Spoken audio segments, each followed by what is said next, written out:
Bismillahirrahmanirrahim. Assalamu alaikum. Welcome to Newsroom. I'm your host, Khalid. But today is Monday, the 3rd of January 2022. First of all, a Happy New Year for all of those who are watching the show. And of course, we hope that this year is going to be a blessed, COVID-free relatively, and of course, a good year for you in all matters whatsoever. Today's segments are very important. The first, of course, that we're going to talk about is Omicron, where the number is increasing by every day. This is an apprehension that has been also said and given by Omar Saab, who's the planning minister and also heads the NCOC. The percentage of Omicron cases is increasing every day, and this is why it's pertinent that we need to follow the SOPs and also get ourselves vaccinated and also, if possible, get the booster dose. This is going to be our first segment. Then, ladies and gentlemen, we are going to talk about Pakistan that has conveyed its concerns to the interim Afghan Taliban government over the repeated incidents where some local Afghan Taliban soldiers have tried to remove the fencing that has been put across the border between Pakistan and Afghanistan. We know that in the past also there have been incidents in which the government, the then government, the previous government had raised a hue and cry about this fencing between Pakistan and Afghanistan, and of course it raises serious concerns that this fencing is being removed. Therefore, this needs to end, and that is why Pakistan's concerns that have been conveyed to the Afghan side. This is going to be our second story because from a security perspective and angle it is extremely important. Then we're going to talk about Sudan's Prime Minister Abdalla Hamdok, who's resigned. And this has happened amid political deadlock and widespread protests following a military coup that had derailed the country's fragile transition to democracy. He decided this in a televised address that was shown to the public in Sudan on Sunday.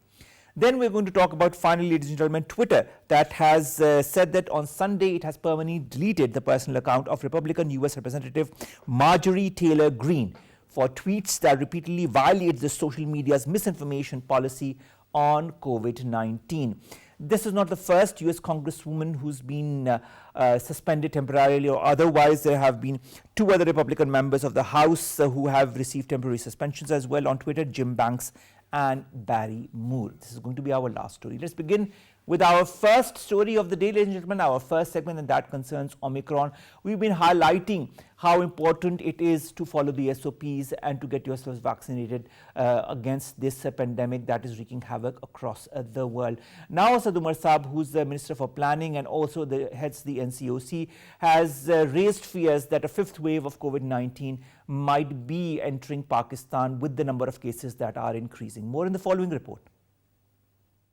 Despite robust global vaccination drive against pandemic, world is again facing surge in COVID cases, fueled by new variant Omicron, dubbed as a variant of concern by the World Health Organization. Health experts are optimistic that Omicron seems to be less dangerous than previous variants, but they caution that it still poses a risk to older people and those who are not vaccinated. Pakistan is not immune to this global development, and thus the National Command and Operations Center, Pakistan's nerve center to coordinate on anti-pandemic efforts, cautioned that the fifth wave of COVID-19, which is driven by the Omicron variant, is spreading at a great pace in the country. In the wake of epidemic curve chart data illustrating disease prevalence across the country, the forum presided over by the Federal Minister for Planning, Development and Special Initiatives, Omar, decided to take stringent measures for mandatory vaccinations. It is pertinent to mention here that Pakistan has recorded its highest number of COVID-19 cases in a single day, that is 708 infections in the last 2 months, according to latest statistics issued by NCOC. An explosion of infections comes with timid signs of hope for 2022, as Pakistan has achieved the 2021 target of vaccinating 70 million people against the coronavirus. To mitigate the spread of fifth wave of COVID-19, it is important to refresh contingency plans and pay heed to NCOC directives such as getting vaccinated, wearing masks, and maintaining social distance.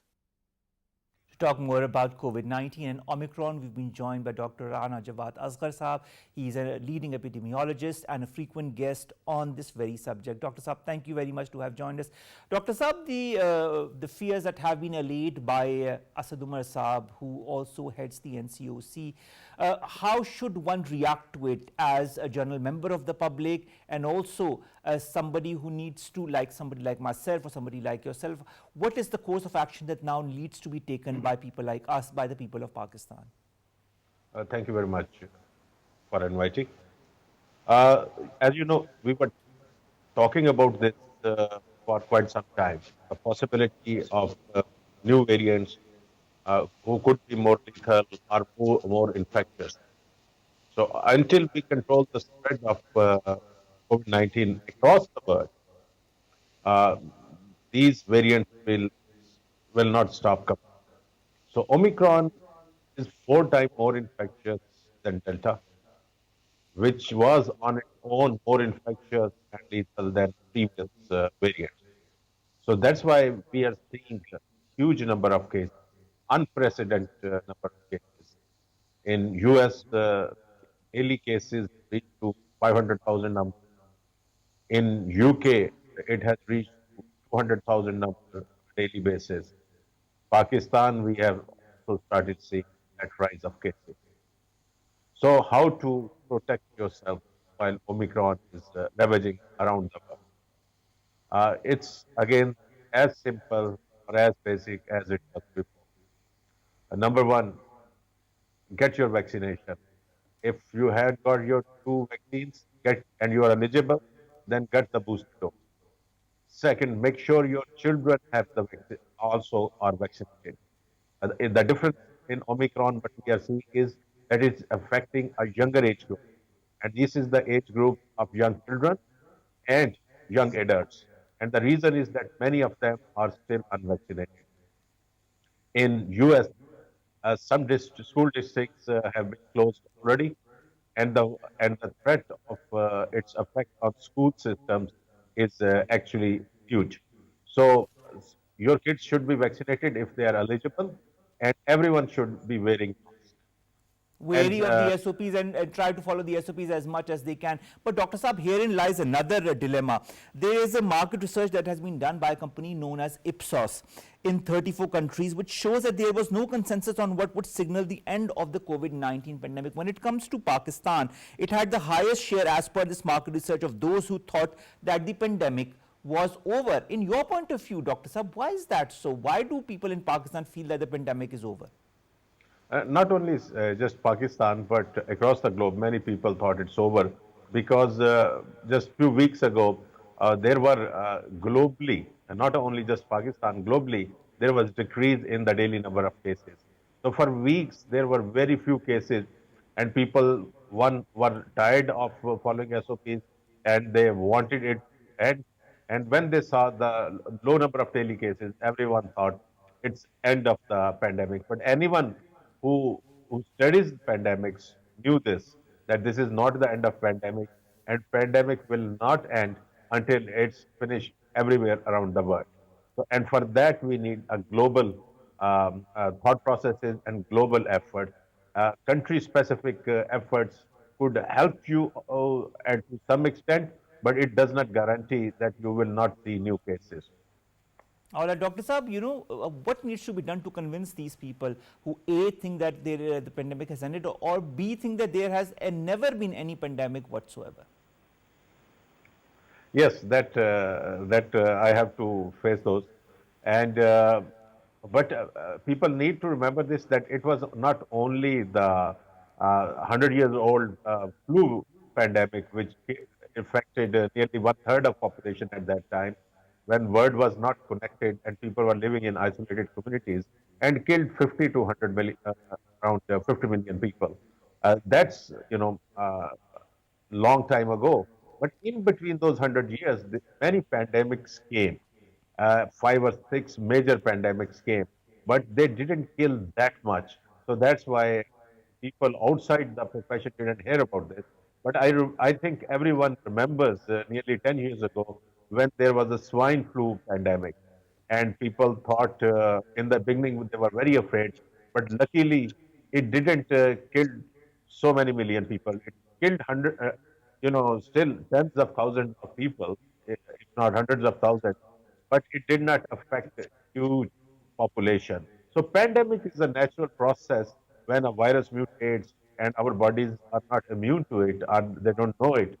It attacks us and easily, and it's finding a way in which it can, as a species, could survive, and we as a human try to wade it or have a defense. And this is like war of species, or fittest of the survival of the fittest. That's a natural process. So pandemics happened before, and it's going to happen again and again. We need to be better prepared for it. But when you talk of being better prepared, Dr. Saab, why are there, in your point of view, so many casualties this time with this pandemic that is COVID-19? What are the main causes that have attributed to this high number of mortalities? A couple of things. One, word was not prepared, and every single evaluation and before 2020, including my own, showed that we are not very well prepared, and actually we are uh, not prepared at all. We had this false sense of security that we have invested in this area and we are better off, but it was not. Number one.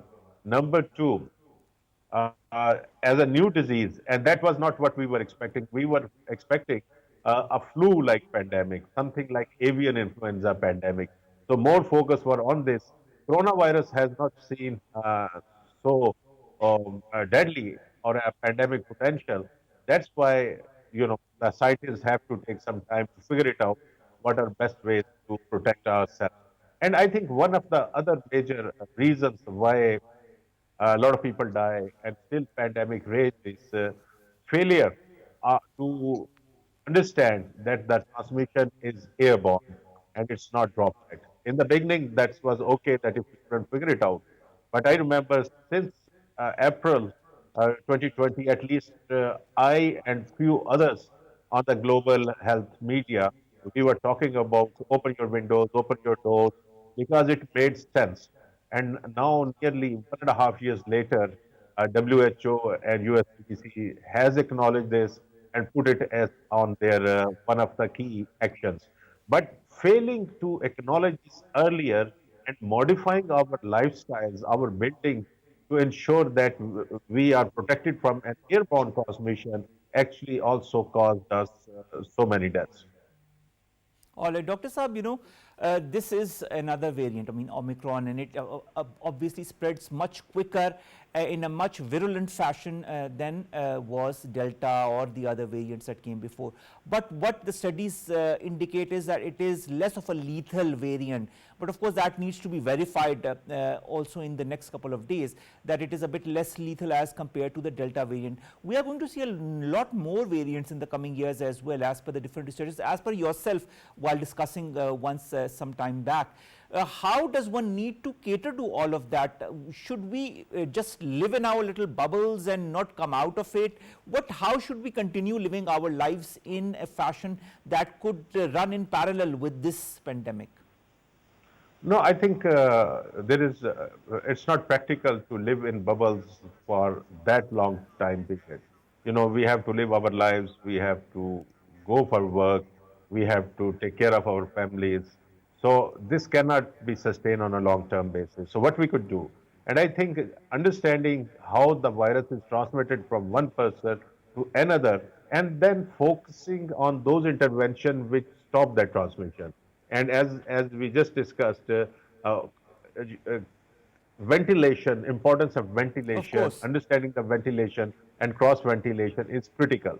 So if I'm meeting friends and if I'm working in an office, if I can open my windows and doors and make sure that fresh air, moves in and out of my room, that's a good enough protection. And actually, personally, I think it's more potent than even wearing a mask, because the mask, the most people, the mask which they are wear has little protection. It provides protection, but it's not that much protection unless we are wearing specialized masks. But if we have opened up our windows and doors, that action alone decreases the transmission to 18 times. That's a huge decrease of transmission. So we need to add on to those things and, avoid crowds, especially indoors. And these things actually will help us to survive while still functional, still working, and still living. All right. Thank you very much, Dr. Rana Jawad Azkarsab, leading epidemiologist, talking to us about this variant that is the Omicron, and of course, the importance not only of getting yourselves vaccinated in due time and getting the booster dose as soon as you are eligible for it, which means 6 months after your second dose, you are eligible for a booster dose. Either you can get it by paying a draft at the National Bank, or if you are eligible as far as the age group is concerned, you can also get yourself this booster dose free of cost. This said, we also need to follow the SOPs with extreme prudence so that the number of cases do not increase, as has been said by Asad Umar Saab, that with every passing the day, the number of cases of Omicron, especially because he said that this is what they have found out, that it is Omicron, the variant behind the number of cases that are increasing in Pakistan. So this is what you need to do. You need to be extremely careful, you need to be extremely vigilant, and you need to get yourself vaccinated in order to protect yourself, your society, and Pakistan. Our second segment, ladies and gentlemen, concerns Afghanistan and Pakistan. Now, in the previous government as well, we had issues with the border fencing. The previous government had raised a huge hue and cry, and Pakistan had tackled this with, of course, prudence and on the diplomatic level. This time again, there have been certain issues as far as certain soldiers of the Afghan Taliban that have stopped the people from the fencing or have cut down the fencing, and this now has been conveyed to the Afghan side from the Pakistani side. This is an extremely concerning element as far as security issues are concerned, especially between a porous border between Afghanistan and Pakistan, through which there have been many elements that have entered Pakistan and created havoc inside our country. More in the following report. Among all the regional and global players involved in Afghan endgame, Pakistan emerged as most responsible actor, effectively playing the role of honest broker to usher sustainable peace in war-ravaged country. Despite bearing the major burden of negative fallout of unrest in Afghanistan, including rise in terrorism and fresh influx of Afghan refugees, Pakistan's efforts have not been acknowledged by international community. In order to ward off any spillover of insecurity and instability, Pakistan was already taking the measures it needed to guard the western frontier. The 2,600-kilometer Pakistan-Afghanistan border, which is one of the least militarized border regions, Pakistan has completed the gigantic task of erecting barbed fence along approximately 90% of Pak-Afghan border to ensure there is no illegal cross-border movement and infiltration of terrorists from across the border. Apparently, Pakistan's pragmatic strategic approach rendered miscreants elements uneasy, as evident by propaganda and sabotage attempts, hampering Pakistan's efforts to secure its side of border. The recent incidents on Afghan-Pak border over fencing indicate dire need of political harmony and commonality of wavelength between Kabul and Islamabad to forge joint understanding on strategic matters. The use of Afghan soil by terrorists for activities against Pakistan is an open secret, and Islamabad accepts that interim Afghan government will not allow such activities against Pakistan in future. Moreover, the biggest victims of Afghan conflict besides Afghans had been Pakistanis, so it's high time for both countries to put aside narrow political interests and counter emerging terror threats with unity. Now, to talk about these security concerns between Pakistan and Afghanistan that have now been, of course, allayed as far as Afghanistan is concerned, and what could be the repercussions, what needs to be done, why are Afghan Taliban or certain soldiers, certain segments from there doing this. We've been joined by two important guests to talk about this and more as far as Pak-Afghan relations are concerned. Online, we've been joined by Dr. Mahmood Irfan Mahsud. He's assistant professor at the National Defense University and also a security analyst. Thank you very much, sir, to have joined us online. And in the studios, we've been joined by Ashfaq Gondal Saab, who's a former Secretary Information and also a security analyst. Ashfaq Saab, thank you very much to have joined us. Ashfaq Saab, let's begin with you. Ashfaq Saab, why is there a disruption as far as fencing along the Pakistan-Afghan border is concerned? Hasn't the new Afghan government understood the perspective from the Pakistani side as to why this fencing is being done? Actually, Bismillahirrahmanirrahim, this situation it's a perennial situation, in fact. Previously, Afghan governments have been resisting that fencing should not be done. Pakistan has always been protesting that we are facing terrorism from across the border. And Tehreek-e-Taliban are, in fact, making some kind of operations from across the border, and in fact Pakistan has always been protesting through them as well.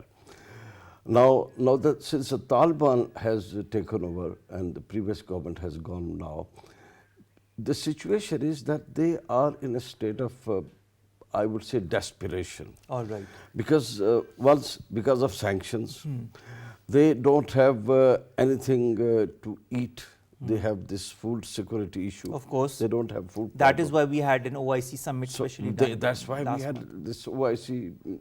And then their institutions, I would say, security institutions are not trained to deal with the security situation. So there's a need to develop and promote the capacity of those security institutions, which they do not have money, they do not have expertise, and they do not have perhaps maybe the will as well to train and to upgrade the capacity of those institutions which can deal with the terrorism adequately. All right. And Pakistan fears that if this situation continues and we stop this fencing, which already has almost been completed, yes, a small portion exactly is left, and in a short while, I would say, this will be completed.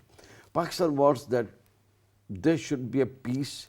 There should be no terrorism from across the border, and that would only be possible if we have a complete fencing of the border as well. Of course, that I totally understand. That is very, very important. Of course, that is extremely pertinent. Dr. Muhammad Irfan Mahsud Saab, what's your take on that? Do you feel that there is a lack of will from the Afghan side, or there are some other issues that are leading to these two incidents that have happened, one on the 18th and then on last Sunday?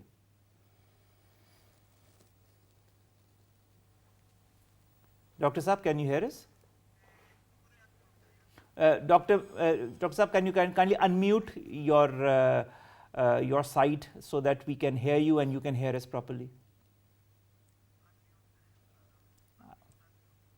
All right. Dr. Mahmood Irfan Mahsud Saab, if you kindly unmute, and until then I'll continue my conversation with the Ashfaq Gondal Saab. Ashfaq Saab, you talked about different reasons due to which there is this issue that has resulted into these two incidents that have happened on the 18th and then last Sunday. Now, do you feel this can be handled diplomatically? Do you feel this can be handled in some other manner? Do you feel that the Afghan Taliban are strengthening themselves? This is also maybe one of the reasons due to which there are certain factions or elements that are trying to create disharmony between Afghanistan and Pakistan? Actually, let us, in fact, revisit the conclusions and the conclusions drawn and the resolutions passed at the OIC extraordinary session of the Foreign Ministers Conference. All right. Held in Pakistan on 19 or 18 of this month. So actually Pakistan wants peace. It is in the interest not only in Pakistan but in the interest of the region that there should be peace in Afghanistan. Of course. And Pakistan has always been endeavoring and has always been making effort, has always been offering Afghanistan, let's work together to restore peace in Afghanistan.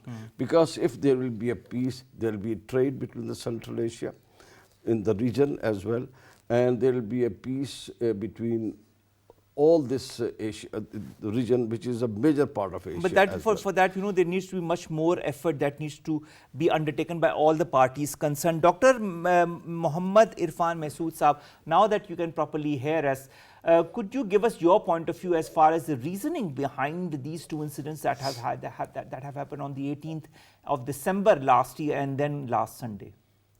Okay, so the first thing is that it is a sort of a legacy of the past. During the Ashraf Ghani regime, it happened several times. And currently, what I think is that the Taliban are not well organized. They are not, their forces, it is of 90,000 or maybe 1 lakh. They are not well trained and well equipped. It will take a time. There is a term which we use in academia, the ungoverned spaces, right? So there are elements in Afghanistan, the militant groups which works on transnational forums, right? So they are there. And the policy of cross-border thing, the fencing, it is against their priority. So that is one thing about those organizations who work transnationally. Then there is the GTP, which takes the advantage of the ungoverned spaces where the rate of the government or state is weak. So it is very important at this stage to understand that this is the nascent stages of the development of that country and that regime. So I think Pakistan is supposed to be patient, and we are supposed to discuss it over and over again with the Afghan officials. They have plenty of things which is on their hands, and there are lots of crises going on out there. So I think understanding is really needed over here, and the Taliban are not stable out there. It's a known fact. All right, there are some apprehensions as well as far as smugglers that want to enter Pakistan. Then there is the terrorist element also between Afghanistan and Pakistan, as has been detailed by Mr. Gondal about the TTP that have entered Pakistan through these porous borders and have, of course, wreaked havoc in certain parts of the country, especially in Khyber Pakhtunkhwa province. Now, keeping in mind all of this, keeping in mind also that the Afghan Taliban government had said that they will not let any such incident happen in the future that would target other countries in the neighborhood from their own country. Don't you feel the onus of responsibility lies squarely on the Afghan Taliban government? And if so, do you feel there is going to be any official statement in that regard? Yes. Okay. The question is from me? Yes, it is for you. Yeah, so I think official statement is much needed, but as I said, there are various things, issues, crises going on in Afghanistan. I think that might not be one of their priority. It is our priority right now. But I think the solution not just lies with the Afghan officials, it also lies with the Pakistan as well. We should study the border, like why there are people, there are various Pashtun, for example, ethnic group, why they have just certain reservations, small reservations, like the families living on both sides of the border. Maybe we should devise in future such policy that we should open some gateways for them, that if they have relatives, they can, move around. And so we can take these people into confidence, and then if we take these people, they might not accommodate or, join the militant organizations, because if there are gateways far away from the homes, if there is a 10 minutes walk or 30 minutes walk and they cross the border 6 hours, if someone is dead or someone is getting married across the border. So there are different elements involved here. There are different aspects to that, entire issue. So there are various forms of solutions. So I think we should look into solutions, and we should, study it academically as well. All right, we should look into solutions. We should look into solutions. Ashfaq, Gondal Sahab, what are the solutions in your point of view, in the short term and in the long term, as far as preventing such incidents from happening again? This is very important to find out the solutions, and that such incidents do not happen again. In fact, Pakistan has always been, in fact, asking and negotiating with the previous governments and the present government of Taliban as well, that there should be no cross-border terrorism, and the present government, Taliban government, has assured Pakistan that there will be no cross-border terrorism from Afghanistan, from their border, from their territory. But the issue is, let us ask a question. Does the Afghan government, the Taliban government in Afghanistan has the capacity to stop cross-border terrorism? The institutions, are they capable of dealing with the situation? No. The situation is that the world should take cognizance of this fact as well, that the capacity of those institutions who can stop these kind of terrorism and these kind of activities, they should be strengthened. their capacity should be upgraded and they should be provided with adequate facilities and adequate training as well. Because it is very important. Number one, Afghanistan, they are facing crisis of this food security. There is no food for them. Of course, that we know. The soldiers, they do not have, the government does not have the money to pay the salaries to the soldiers as well. Is that one of the reasons that this is happening? That is also one of the reasons, in fact, because they cannot perform well if they are not paid according to their capacity, because they have to run their homes as well.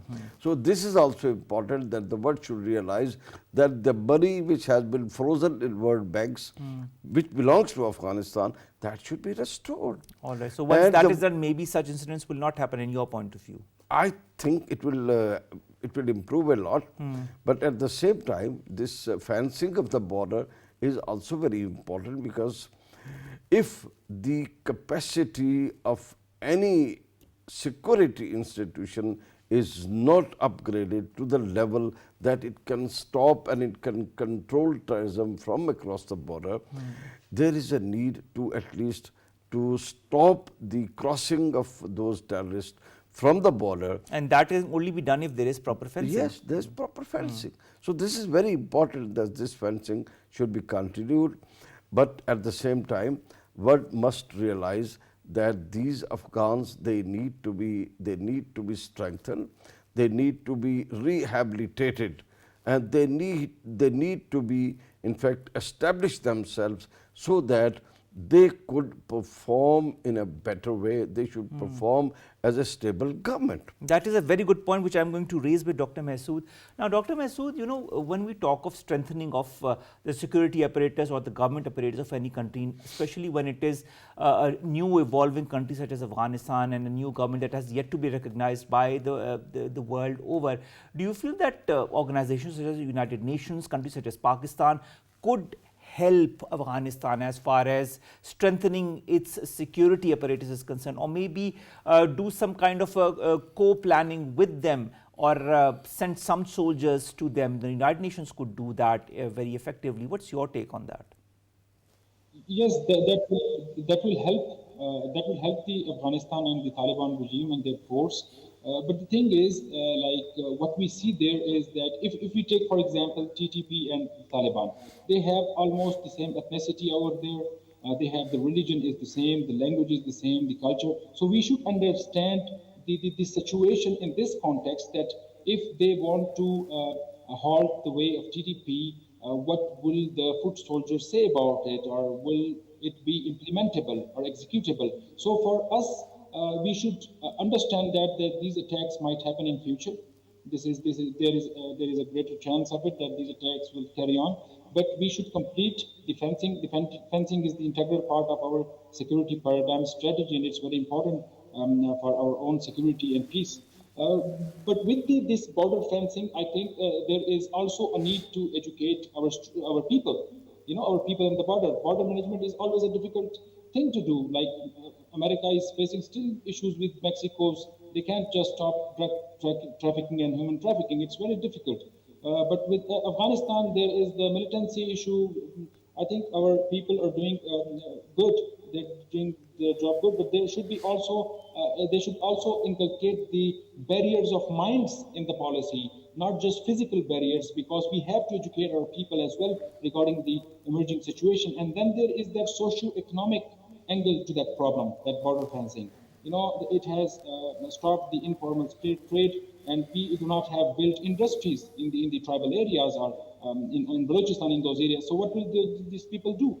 So we have to, I think we should focus on our own problems.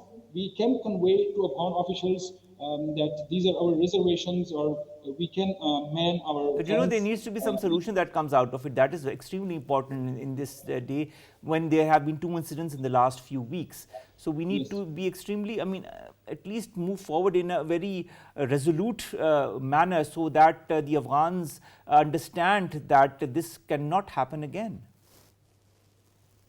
Yes, it is, but I think there are people who disagree. There are militant groups, and Afghanistan forces, Taliban forces, not they do not have that capacity that to secure all the border of Afghanistan. It is not in their capacity at this stage.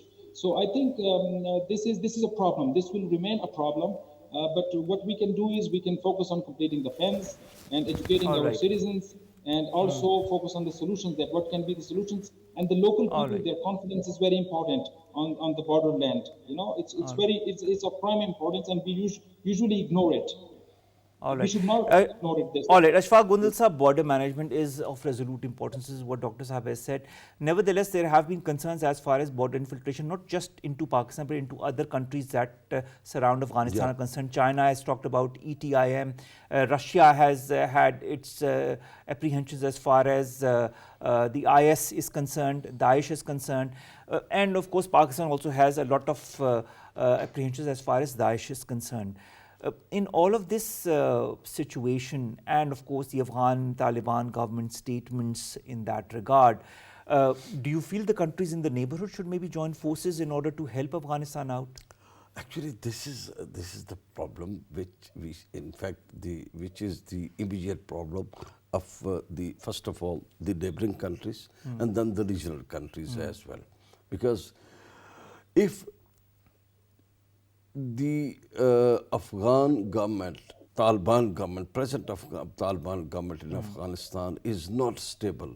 It is not strengthened. It does not have. It will lead to repercussions such as these. It will lead to repercussions as well. What will be the alternate for the people of Afghanistan if they do not have any source of,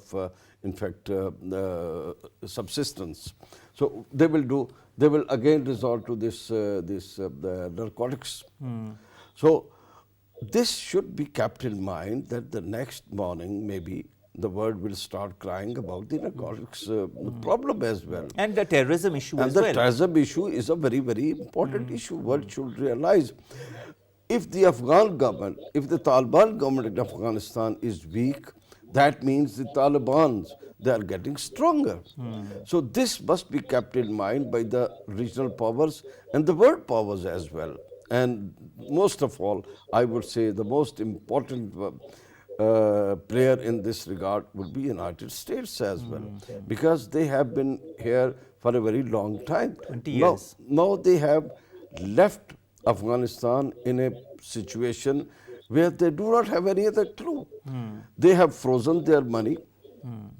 They do not have anything to eat. They do not have anything to pay salaries to the people, to their staff people, to their army as well, to their police as well, to their security agencies as well, to their teachers as well. So what will they do? They have to resort to those sources of income which will be called illegal tomorrow, in fact. And the world will start protesting and crying that, look, they are doing this. And as you mentioned about the Daesh, the TTP, etc., etc. ETIM that China has talked about. ETIM, they will be getting stronger. Of course. And they should realize this situation, that the immediate problem is going to be for Pakistan as well. And Pakistan has to already Pakistan has suffered a lot because of this terrorism from across the border. Of course. And Pakistan, perhaps the only country in the region which has suffered to a great deal. That I from totally across the agree with border. Ashfaq Sahab. What I really would hope for is that the West or the powers that be that can restore some kind of an economic stability into Afghanistan should do so at the earliest, because if that is not done, then it will lead to issues such as what we are seeing, border fencing issues or other issues, or terrorism issues, or even narcotic drug trade related issues. And just to stop that, or put a pause on that, the world needs to understand that there needs an immediacy or an immediate concern as far as reaching Afghanistan with proper aid, food and of course money is concerned. Thank you very much, Ashfaq Gondal sir, former Secretary Information Security Analyst, and online thank you very much Dr. Muhammad Irfan Mahsud sir, Assistant Professor NDU and Security Analyst, both of you guests to have joined us for this important segment on security issues between Afghanistan and Pakistan in the perspective of these two incidents that have happened as far as border fencing between the two countries are concerned on the 18th and then on last Sunday. Let's quickly go through the last two stories, ladies and gentlemen, of the day. Let's begin with Sudan. And in Sudan, the Prime Minister Abdalla Hamdok has resigned, and this has happened amid political deadlock and widespread protests following a military coup that derailed the country's fragile transition to democracy. Who is Abdalla Hamdok? He is an economist, former United Nations official, very respected by the international community. He became Prime Minister in 2019 under power sharing agreement, and he promised elections in 2023. But military-civilian ties became frayed, and then on the 25th of October, Hamdok was removed and placed under house arrest. He was reinstated on the 21st of November in a deal that called for independent technocratic cabinet, but the Sudanese pro-democracy movement denounced that agreement and insisted that power be handed to a fully civilian government. This created a lot of issues and protests, and due to this the Prime Minister has resigned, and let's see what happens now. But of course it is going to cause instability. A lot of people say that the next premier is going to be somebody who will have the help or the friendship of the army in Sudan. And then the final segment concerns Twitter and a US Congresswoman named Marjorie Taylor Greene. Now, Marjorie Taylor Greene has been permanently suspended for Twitter. Why? Because of her controversial statements regarding COVID-19. Not the first time that she has made these statements, but this is her personal account that has been permanently suspended. Her official account, which has a bit less number of followers than her personal account, still is running. In the past also, there have been two Republican members of the House that have received temporary suspensions on Twitter, Jim Banks and Barry Moore. It is pertinent for even a country like the United States to understand that you cannot go against protocol, especially when it concerns a pandemic such as the COVID-19. You need to be extremely vigilant as far as whatever you say on social media platforms, especially when you are a congressman or a congresswoman. With that, ladies and gentlemen, we come to an end of today's newsroom. We'll see you inshallah tomorrow with new segments and stories that pertain to us, you and Pakistan. Stay safe, follow the SOPs, get yourselves vaccinated or the booster dose if you're eligible for it. Allah Hafiz.